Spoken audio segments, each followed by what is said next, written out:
dans Chasse Passion. Chasse en forêt domaniale dans le Pas-de-Calais, c'est le faisan qui est visé pour Yves Durier et ses amis. Portrait d'une chasse où la convivialité est de mise. Garde forestier dans les Ardennes belges, Gérard Jadoul est passionné du cerf dont il étudie le comportement. Ensuite, nous ferons une visite chez Pierre-Yves Ranquin, taxidermiste.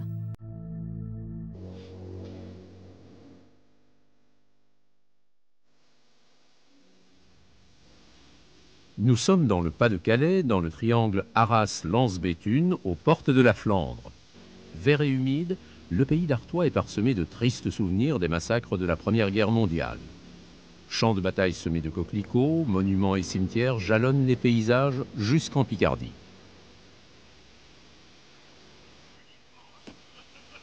Tout au long de l'année, les amis de l'association des chasseurs du bois de Vimy entretiennent jalousement leur cabane en vue de leur rendez-vous d'automne. Place à la cordialité.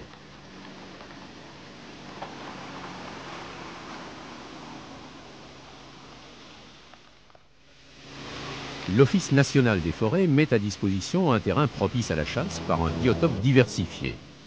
Bien que la journée soit déjà bien entamée en ce beau lundi d'octobre, il faut se rassasier, le petit déjeuner est servi à nos héros du jour.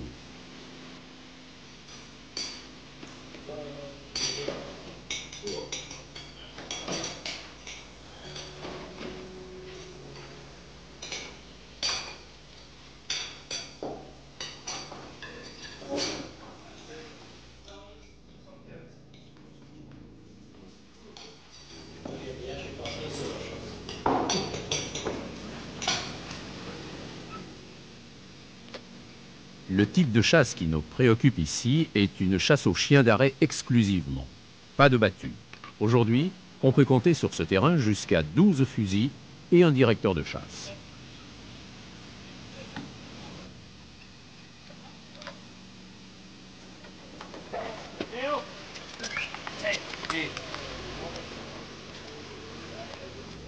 Messieurs, bonjour et bienvenue au bois de Vimy.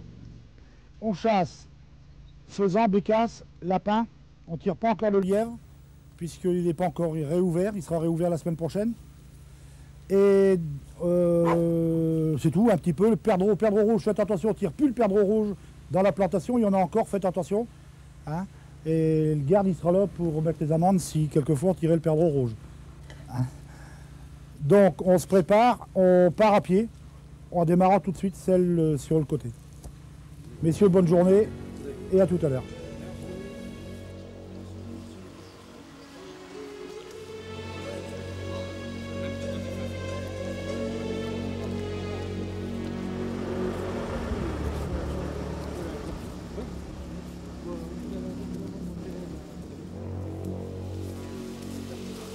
Donc ici c'est une traque en ligne. On est parti donc derrière le pavillon comme on a vu tout à l'heure et on avance donc pour regrouper la majorité des faisans et pour en quelque sorte les regrouper pour pouvoir un peu avoir moins de mal pour les chasser. Donc ce qu'on est en train de faire maintenant, c'est en quelque sorte une petite concentration en ligne. Non pas en chaudron mais en ligne. Hein, on va reprendre un peu une deuxième traque et après nous allons chasser de l'autre côté de manière à pouvoir chasser agréablement. Mais il y a quand même il y a quand même déjà pas mal de gibier ici.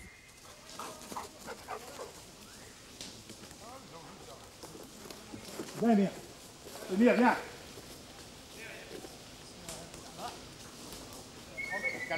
Il a retrouvé ou pas?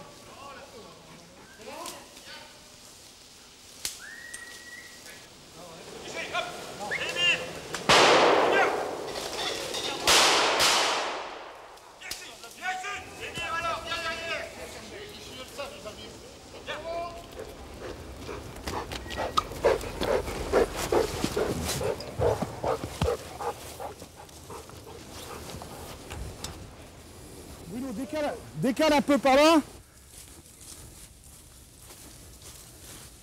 Léo! Il faut décaler un peu là, décaler un petit peu vers le bas. Vas-y. Viens derrière.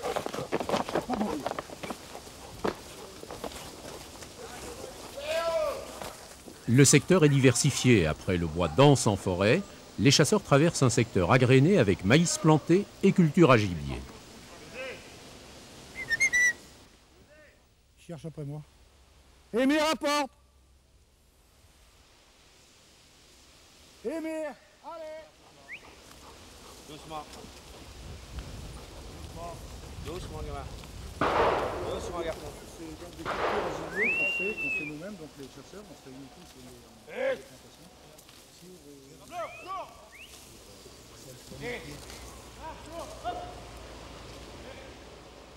Alors Albert Batman, c'est notre garde-chasse qui surveille le bois et qui en même temps vient avec nous conduire les traques et puis s'occuper des jours de chasse. Donc c'est une personne qui est présente, qui est retraitée des houillères nationales et qui est présent 365 jours sur 365. Hein, il est accompagné d'un autre garde qui travaille ici donc, avec Albert et qui s'occupe en même temps du bois, donc un petit peu plus le soir et l'après-midi, puisque cette personne est toujours en activité. Donc Albert, comme étant été en retraité, lui, il peut se permettre d'être là, et surtout au niveau de la surveillance. Parce qu'on a sur ce massif-ci énormément de monde qui se promène quand même.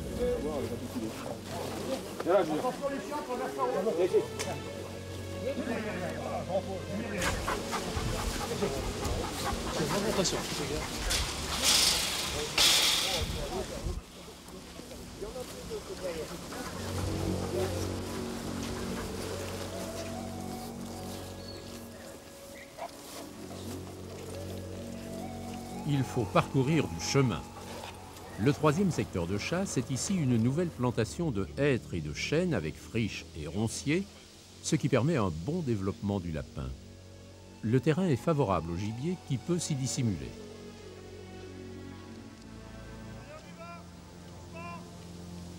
Le travail du chien est indispensable pour lever le faisan. Avant les premières gelées qui aplatissent les ronces, les chiens ont du mal à s'y faufiler.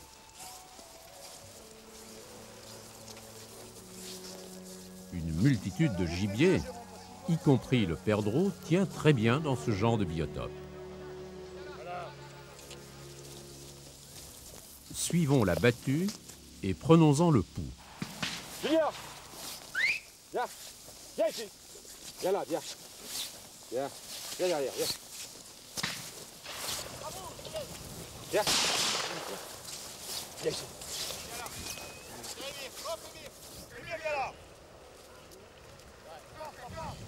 Viens, apporte, viens, c'est bien. Viens, c'est bien mon chien, c'est bien. Bien, bien, bien, bien, c'est très bien. Voilà, c'est bien.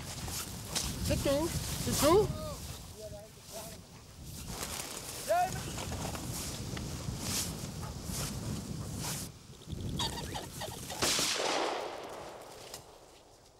Junior! Ah, il est là, c'est bon.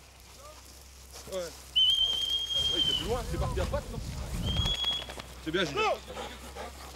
C'est une poule?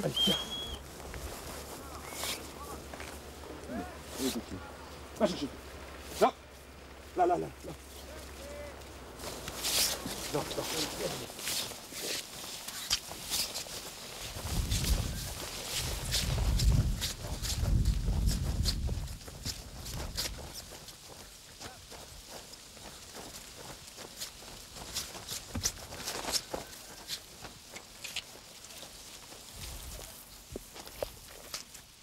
Il est parti par où? Par là ou par là? Par là. Mais il court vite à pied. Hein. Ouais.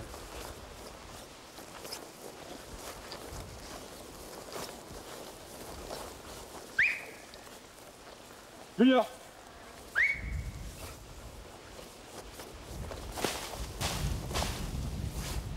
Viens là, viens là! Une batterie, Viens! je n'ai pas vu. Cherche-la, cherche-la. Allez, allez. Il est traversé là? Ouais, il y a l'arrêt, le marron là-bas, c'est sur mon point. Tiens-le, Vasco! Ça doit être celui-là. C'est celui-là.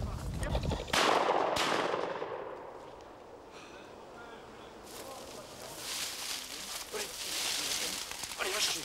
Allez. Allez, hop. Ouais, bah, elle tombe bien parce que tu lui tapes l'aile. Elle tombe tout à l'heure. Elle tombe bien parce qu'après. Elle a prié, tu sais. Ouais, bah, c'est l'aile.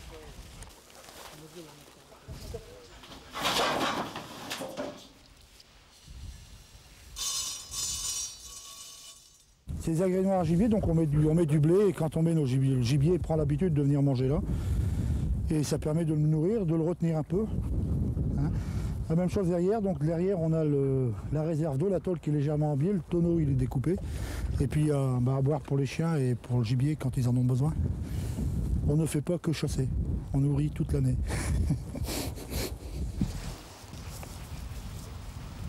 C'est quand même agréable de chasser dans une végétation comme ça.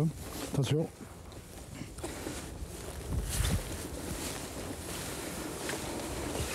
Ouais, tout ça, des grattages de lapin. On voit parfaitement ici. Tout ça, c'est des trous de lapin. Et ça, il y en a à foison partout. Il y en a partout à foison. Et c'est ce qui fait un peu le charme de cette chasse, c'est qu'elle est assez difficile, assez sportive. Et on a une multitude de gibier, y compris du perdreau qu'on n'a pas vu ce matin, mais y compris du perdreau qui tient très bien dans ce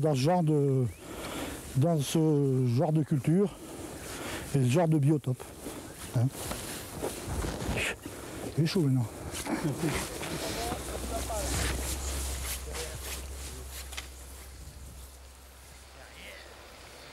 Derrière.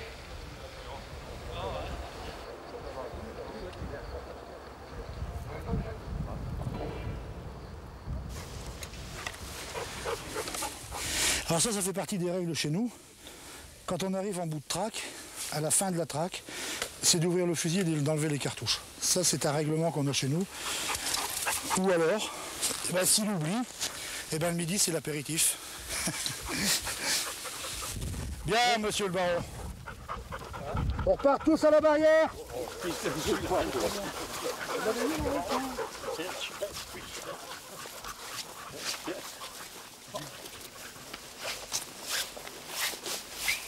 Le tableau de chasse n'est aujourd'hui pas très fameux. Quelques poules et coqs faisans dits chinois. Mais l'important, n'est-ce pas de participer?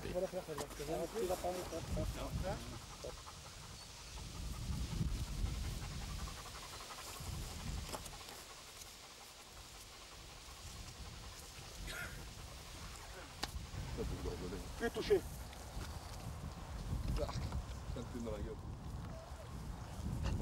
Allez les jeunes. Viens derrière, hop.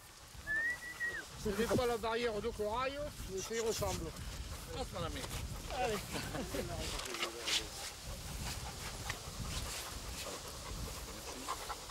Je vais les prendre, je vais les mettre au bas. Ouais, je le donne, ouais. Ah bon, ça vous soulagera. Ouais, bon, c'est pas chambré, hein, de la méthode.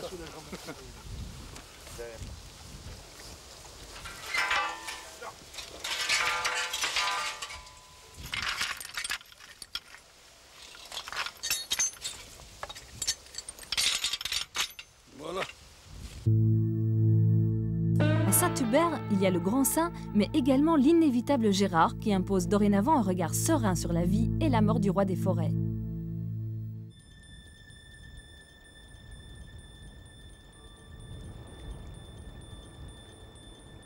La petite ville de Saint-Hubert dans les Ardennes belges est un lieu de tradition et de culture dans le monde de la chasse. Outre la présence symbolique du saint patron et la basilique qui domine la région, le massif forestier qui ceinture la ville est réputé pour la qualité de sa population de gibier, expressément de cerfs. Au petit hameau de Mauchamp, j'ai rencontré Gérard Jadoul, garde forestier.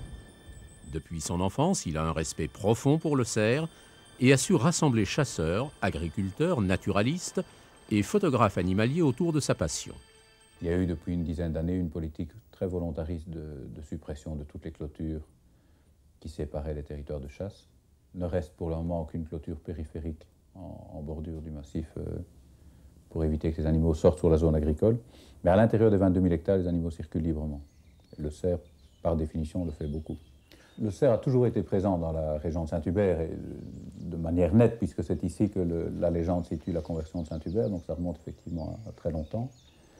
Le massif forestier de Saint-Hubert, comme toute la forêt belge, est en train de s'accroître, donc il a quasiment doublé de volume en moins de 150 ans.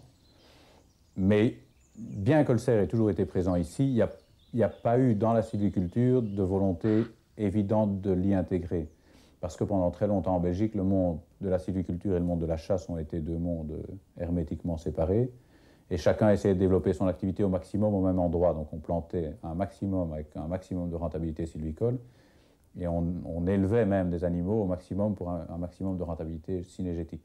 Et on est arrivé quasiment à un seuil de rupture il y a une quinzaine d'années avec des densités énormes et une forêt plus du tout accueillante. L'administration forestière a aujourd'hui le souci d'intégrer clairement la notion de faune sauvage dans sa gestion. Une série d'endroits ne sont plus reboisés parce qu'ils sont en productivité économique pratiquement nulle, tels les fagnes ou des endroits très humides, peu drainés. Le massif forestier est vaste, assez peu clairiéré, avec peu d'accès aux campagnes. Le chevreuil y vit de façon sporadique. Par contre, la population du sanglier s'est trop rapidement accrue de par les hivers doux et la fructification est énorme en gland et en faine. On le tire en battu. Le cerf mâle, lui, est tiré à l'approche ou à l'affût, en dessous de 3 ans ou après 10 ans, et ce, pour remonter la pyramide des âges et le laisser vieillir. Depuis qu'un plan de tir à l'espèce cerf est obligatoire en Belgique, au départ de directives européennes, il y a effectivement une obligation d'établir un plan de tir quantitatif et un plan de tir qualitatif. Alors le premier volet, qui est le volet quantitatif, nécessite qu'on sache combien on a d'animaux sur le territoire avant de débuter la saison de chasse. Et donc il y a ici depuis quelques années des recensements qui sont effectués et qui sont vraiment la base de l'entièreté du plan de tir qui va suivre. Alors ces recensements sont, comme ils sont la base, ils sont psychologiquement très importants. Parce que si on ne demande le nombre d'animaux présents sur le territoire qu'à une des parties concernées, je pense par exemple aux forestiers, le chiffre qui va sortir de chez eux, mais qui pourrait aussi sortir autre chez les chasseurs, va être quasiment immanquablement taxé de partial ou de subjectif par l'autre bord. Et donc le problème est un peu résolu maintenant par le fait qu'on essaye de faire ce recensement de manière contradictoire. Donc on va au printemps inviter un nombre impressionnant de personnes, parfois plus d'une centaine, du monde de la chasse, du monde des gardes-chasse, du monde des chasseurs, du monde des naturalistes, du monde des photographes animaliers. Et chaque personne va se voir attribuer une centaine d'hectares, qui va devoir parcourir dans tous les sens pendant 3 heures avant un coucher de soleil et 3 heures après un lever, 2 week-ends d'affilée. Toutes ces données vont être mises sur une carte en fin de week-end pour éviter les doubles comptages. Donc une personne responsable du secteur 17 va dire avoir vu à telle heure bien précise 7 animaux partir vers le secteur 19. Si le responsable du secteur 19 les voit arriver, on évite les doubles comptages. Et donc tout ça permet d'avoir une évaluation assez précise quand même du nombre d'animaux avant naissance. On appose à ça un accroissement normal dû aux naissances, généralement 30-35% de la population sur pied. Donc on a la densité moyenne par 1000 hectares de forêt. Et sachant qu'on a un accord avec les communes, avec l'administration forestière pour ne pas dépasser tel seuil, on décide en fonction de ça le plan de tir qui va être attribué à chaque territoire de chasse. Ça, c'est le volet quantitatif. Alors derrière ça se greffe le volet qualitatif. Quels sont les animaux qu'on va prélever dans la dizaine ou dans la centaine qu'on nous impose? Le premier volet du volet qualitatif va être la répartition sexe-ratio, donc tirer autant de femelles et autant de mâles. Et dans les mâles, il y a une volonté inscrite dans cette unité de gestion aussi, d'essayer petit à petit de redresser la pyramide des âges, donc de faire en sorte que les cerfs puissent atteindre leur maturité sexuelle, ce qui est rarement le cas. Donc, dans beaucoup de chasses, on se rend compte que les cerfs, quand il n'y a pas de règles, sont tirés très tôt, à 5-6 ans, et que très peu arrivent à vieillir. Et c'est important qu'ils vieillissent pour différentes raisons, pour leur statut social, parce qu'un groupe qui est géré par des animaux âgés est un groupe beaucoup plus stable et beaucoup moins stressé. Et comme une des manières qu'ont les cerfs d'exprimer leur stress est de causer des dégâts à la sylviculture, donc d'écorcer les arbres, de rogner les troncs, le fait d'avoir des vieux calme le groupe et donc peut diminuer les dégâts forestiers. Et une autre raison importante, c'est qu'un cerf mûr a un taux de reproduction nettement plus performant qu'un cerf trop jeune, ce qui veut dire que le brame va être ramassé dans le temps, puisque chaque fois qu'un cerf va saillir une biche, il le fera de manière performante. Et donc tous les faons vont naître dans la tranche de printemps qui est importante, fin mai, début juin, ce qui permettra à tous ces faons d'aborder leur premier hiver dans des conditions optimum. Si la reproduction est assurée par des cerfs très jeunes ou trop jeunes, le brame s'éternise jusqu'en novembre-décembre, les faons naissent jusqu'au mois d'août, ils arrivent au premier hiver dans des conditions déficientes, et vous jouez ce jeu-là sur quelques décennies, et vous avez une race qui à terme dégénère. Suivant en cela la volonté du roi Baudouin sur les chasses de la couronne, Gérard s'efforce aujourd'hui de convaincre le monde de la chasse de s'ouvrir à d'autres partenaires pour reconnaître le cerf au-delà de 10 ans et pour le recenser avant de formuler un plan de tir. Le photographe animalier a aujourd'hui sa place dans la forêt. Et une autre action est d'inciter toute une série de personnes qui sont connues pour ramasser les bois de cerf à la fin de l'hiver quand les cerfs les perdent. Il y a là-dedans des gardes forestiers, des gardes-chasse, des chercheurs de mues occasionnels ou un peu professionnels qui sont vraiment des enragés de ce genre d'activité. Et que tous ces gens acceptent de montrer leurs mues. Et alors, en avril ou début mai, toutes ces mues vont être collectées, vont être réunies au même endroit, vont être mesurées, pesées, fichées.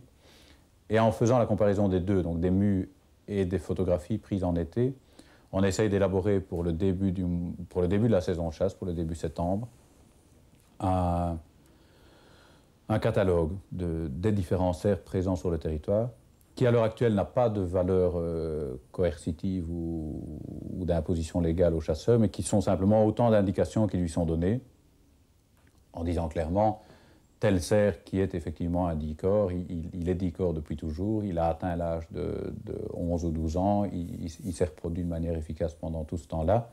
Si vous voyez ce cerf-là et si vous le reconnaissez, et puisque ces chasseurs sont accompagnés d'un garde forestier ou d'un garde-chasse, ils ont tous les outils en main pour reconnaître cet animal. Bien, si vous décidez de le tirer, vous savez en tout cas que vous tirez dans une tranche d'âge qui est tout à fait respectable et que votre tir va être plutôt salué dans la collectivité des chasseurs locaux comme étant un bon tir. Tel cerf extraordinaire à la vision, qui est un super 18 corps ou même 20 corps, va vous impressionner à la première vision. Il est clair, d'après les mues récoltées l'année dernière et d'après les photos des 3 années précédentes, que ce cerf a royalement 6 ans. La loi vous autorise à le tirer, vous pouvez à la limite le faire, mais il est clair que vous n'allez pas poser un acte synégétiquement intelligent, et donc probablement vous allez vous exposer à la hargne ou à une forme de colère de la part de vos voisins qui, eux, ont épargné cet animal. Donc voilà, donc la chasse photographique ou l'action des photographes animaliers n'est pas du tout un exercice coercitif pour le chasseur, c'est simplement un outil de gestion supplémentaire qui lui est offert, et c'est en tout cas un moyen de rompre un fossé qui pourrait se creuser entre le monde de la chasse et le monde des conservateurs de la nature ou des admirateurs des cerfs en général. Les grandes cultures se sont toujours rapprochées de leur mort. Les Égyptiens embaumaient, les précolombiens également. Le chasseur viscéralement aime garder des traces de l'animal qu'il a poursuivi. Visite chez un taxidermiste. On ne peut soupçonner ce qui se passe dans cet atelier proche du centre de Bruxelles. Pierre-Yves Ranquin est aujourd'hui taxidermiste naturaliste. Il conçoit son métier avec passion et veille sur une clientèle traditionnelle qui reste fidèle à la vieille maison. Je crois qu'il y a d'une part et d'autre des idées préconçues. Je crois réellement, c'est ce que je dis toujours, il y a cette éducation à la base qui fait qu'un animal se respecte, donc ne se tire pas à n'importe quel âge. Que l'aboutissement, je dirais par exemple pour un chevreuil, inévitablement, c'est la qualité du bois, je dirais, qu'il porte. C'est souvent, une fois qu'on l'a tiré, que on pourra enfin dire si il était apte à être tiré ou non. Et la démarche pour trouver une bête de qualité, et c'est le fond de la chasse, c'est la recherche, l'expérience, et pouvoir apprécier et juger avant de tirer. Donc il est normal que la personne qui ait fait toutes ces démarches ait comme aboutissement l'envie de garder, je dirais, ce qu'on appelle le trophée. Je pense que le tireur et non le chasseur, il ferait mieux de tirer aux clés, par exemple. Pierre-Yves travaille le montage traditionnel de tout ce qui est trophée grande chasse. Chevreuil, sanglier. Principalement le massacre, c'est-à-dire la calotte crânienne et les bois. Et la petite taxidermie, soit les montages de tête. Maintenant, évidemment, il y a toujours des animaux, et ça, je sais que c'est un problème qui touche tous les taxidermistes, c'est le singe. Parce que le singe, il n'y a rien à faire. Le singe, il est très proche de nous, de par son physique, de par son attitude, de par un tas de détails, qui fait qu'il n'est jamais drôle de, je dirais, de dépouiller un singe. On a un peu l'impression de dépouiller le voisin. La chasse a évolué, la clientèle aussi. Rendre l'animal vivant vaut tout autant pour l'animal domestique. N'hésitez pas à visiter un taxidermiste, il aura toujours de belles histoires à vous conter. La chasse à la perdrix dans la plaine de Seine-et-Marne fera l'objet de notre prochaine émission. À bientôt!